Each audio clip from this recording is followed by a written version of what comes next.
Ketua Dewan Pengurus Golkar Institut Aceh Hasan Syazili, saudara, menyebut Gibran Rakabuming akan turun langsung secara khusus di Jawa Tengah dan Yogyakarta untuk memenangkan pasangan calon presiden dan wakil presiden nomor urut 2.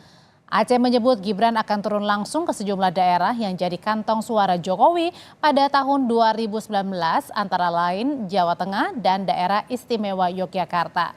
Sementara untuk di Jawa Barat, Ridwan Kamil ditunjuk sebagai Panglima pemenangan Prabowo Gibran, serta Soekarwo dan Khofifah di Jawa Timur.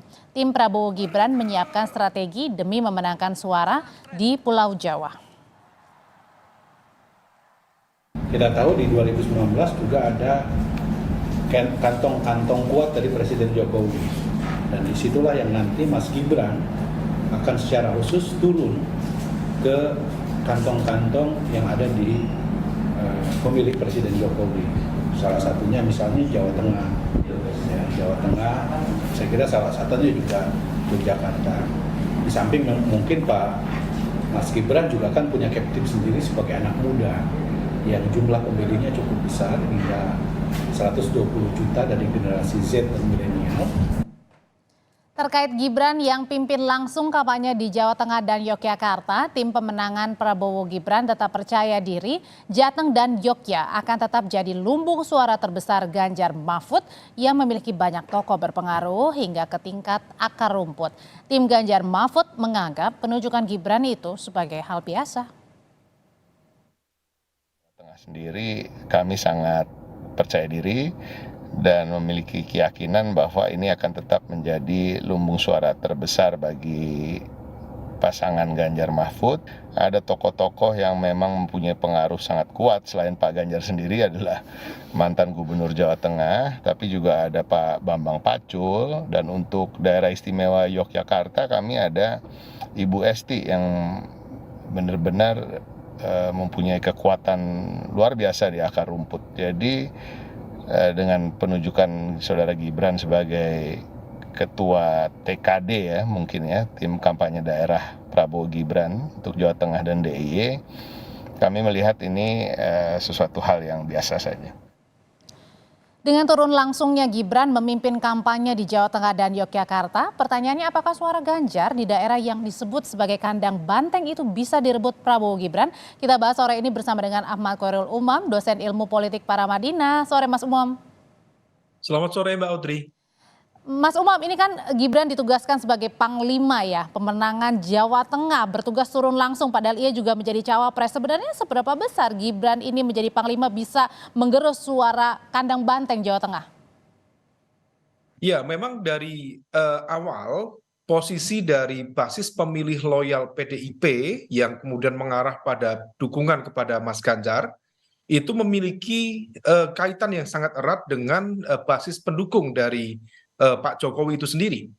Nah, di saat yang sama kemudian di dalam konteks Pilpres ini, mereka yang menjadi basis pemilih loyal Jokowi seringkali kemudian memberikan basis dukungannya kepada Gibran sebagai representasi dari keluarga Jokowi. Nah, di level itu tentu akan terjadi semacam kanibalisme elektoral, di mana mesin politik dari Mas Ganjar selaku capres dari PDIP dengan mesin politik nomor urut 2 yaitu Prabowo Gibran akan mencoba untuk saling menegasikan, untuk mencoba saling meraih simpati dari basis pemilih masyarakat terutama di wilayah Jawa Tengah dan juga DIY. Tetapi di saat yang sama kita juga bisa cermati bahwa dari DPT sekitar 204 juta di Pilpres 2024 mendatang, Jawa Tengah sendiri memberikan kontribusi DPT yang cukup besar. Ada di angka sekitar 28,2 juta pemilih. Dan kalau misal kita cermati, dari 28,2 juta pemilih itu, ada sekitar 9,1 juta dari kalangan pemilih dari generasi milenial, dan juga ada sekitar 5,9 juta yang berasal dari generasi Z. Nah, jika kemudian misalnya Gibran bisa masuk lebih dalam, melakukan penetrasi politik secara lebih intensif ke dalam segmen itu, tentu akan membuka ruang potensi kemenangan yang lebih besar. Selain itu, di saat yang sama, basis pemilih loyal Jokowi yang barangkali tidak terafiliasi secara ideologis dengan PDIP, berpotensi besar akan memberikan dukungan kepada Gibran. Nah, situasi Artinya inilah dengan yang status kemudian sebagai anak akan Jokowi personalisme bisa dibilang elektoral. secara otomatis Mas Umam akan memberikan suaranya juga kepada Prabowo Gibran. Iya, memang tidak secara otomatis tentunya, tetapi dalam konteks ini loyalitas pemilih tentu akan terbagi menjadi beberapa hal. Pertama, kalau misalnya memang party ID-nya lebih kuat pada PDIP, maka besar kemungkinan dari segmen berbasis pemilih PDIP akan memberikan dukungannya kepada Mas Ganjar. Dan diakui Mas Ganjar adalah 2 periode gubernur di Jawa Tengah, tetapi di saat yang sama kita juga perlu mencermati apakah akar dukungan dari Mas Ganjar sendiri cukup kuat atau tidak. Karena kalau misal kita cermati dari basis pemenangan Mas Ganjar sebagai gubernur di Jawa Tengah, terutama di Pilkada Jateng di tahun 2013, lalu Pilkada Jateng di tahun 2018, itu sebenarnya lebih banyak ditopang oleh basis kekuatan partai dari PDIP, bukan dari misalnya dari konteks elektabilitas individu. Nah, situasi ini yang kemudian perlu dipastikan oleh masing-masing pihak untuk mengoptimalkan basis pendukungnya. Dan yang lebih penting, dalam konteks Jawa Tengah dan juga tentunya DIY atau Yogyakarta, basis kekuatan pemilih nasionalis itu tidak bisa berdiri secara kokoh ketika tidak mendapatkan backup dari kekuatan Islam moderat. Maka kalau misal ingin menguasai Jawa Tengah, selain melakukan penguasaan terhadap segmen pemilih nasionalis, maka upaya untuk mendapatkan dukungan dari basis pemilih Islam, terutama dari Islam moderat, yang terrepresentasikan dari komunitas Nahdlatul Ulama atau warga Nahdliyin, betul-betul harus diimbangkan di sana. Nah, situlah kemudian dari Prabowo Gibran maupun Ganjar Mahfud, termasuk yang juga akan diperebutkan oleh Anies dan juga Muhaimin, akan melakukan upaya yang cukup signifikan untuk memperhitungkan di sana. Nah, kalau untuk melihat karakteristik dari pemilih di Jawa Tengah, baik juga di DIY termasuk ya. Nah, ini kan cenderung tadi bilangnya pemilihnya loyal. Nah, pemilih loyalnya ini sebenarnya lebih kepada partai politiknya, dalam hal ini salah satunya PDIP, atau lebih ke sosoknya, figurnya? Iya, memang kalau misal kita bicara basis di Jawa Tengah, dari beberapa pilpres yang lalu-lalu dan kemudian juga dari representasi keterpilihan partai di Pileg, memang party ID dalam konteks kedekatan dengan partai itu lebih kuat. Tetapi diakui atau tidak, memang ada semacam kecenderungan split ticket voting. Nah, di dalam konteks Pileg, memang PDIP cenderung akan memiliki kekuatan yang cukup terkonsolidasi di Jawa Tengah. Oleh karena itu, kita bisa memahami bahwa Jawa Tengah adalah salah satu kandang banteng yang memiliki kekuatan yang cukup stabil dan juga terkonsolidasi dengan baik.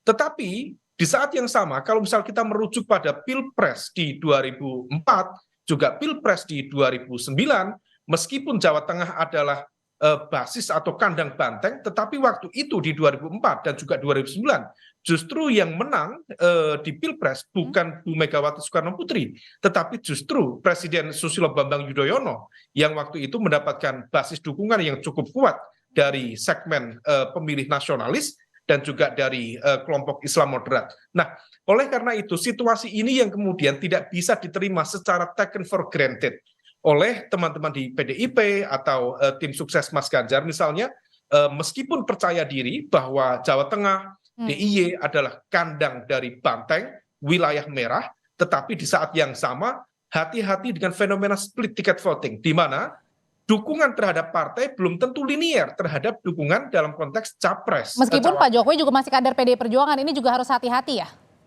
Nah, situasi ini yang kemudian perlu diantisipasi lebih lanjut. Karena ada pergeseran dari basis data yang kita cermati ya, ada pergeseran signifikan sejak September sampai November saat ini. Dari basis survei-survei yang ada di bulan Juni, Agustus, September, memang persepsi masyarakat secara umum, terutama dalam konteks basis kekuatan merah di Jawa Tengah, mempersepsikan capres yang akan didukung oleh Pak Jokowi adalah Mas Ganjar. Tetapi begitu kemudian ada nama Gibran yang dideklarasikan pada Oktober beberapa waktu lalu menjadi cawapres Pak Prabowo, sekarang mengalami pergeseran, di mana kemudian yang dipersepsikan capres yang akan didukung oleh Pak Jokowi adalah Pak Prabowo, dan kemudian diikuti dengan narasi serangan, kemudian narasi kritis yang diusung oleh teman-teman PDIP terhadap pemerintahan Jokowi, justru impact-nya adalah ada semacam pertanyaan yang cukup signifikan dari para basis pemilih loyal PDIP, apakah PDIP masih menjadi bagian, menjadi rumah bagi Pak Jokowi ataukah tidak. Nah, hal inilah yang kemudian menciptakan mobilisasi basis pemilih yang semula memberikan dukungan kepada Mas Ganjar, sebagian beralih kepada Pak Prabowo. Nah, situasi ini yang betul-betul... Tapi sebagian juga masih bingung mungkin bisa dibilang, Mas Umam. Masih bingung untuk memilih. Iya, bingung memilih, tetapi kalau misal kita cermati tren pergeseran pemilihnya, itu semakin firm. Nah, ini yang kemudian menjadi dilema yang cukup serius. Semakin PDIP melakukan serangan politik cukup intens terhadap pemerintahan Jokowi, salah satunya juga terhadap Gibran misalnya, justru ada basis pemilih merah yang mulai bergeser kepada pasangan Prabowo Gibran. Nah, di level itu yang kemudian rasanya agak dilematis dan juga disikapi secara cermat oleh tim sukses Ganjar Mahfud ke depan. Oke, Mas Ahmad Khoirul Umam, dosen ilmu politik Paramadina, terima kasih untuk ulasannya. Sehat selalu, Mas Umam.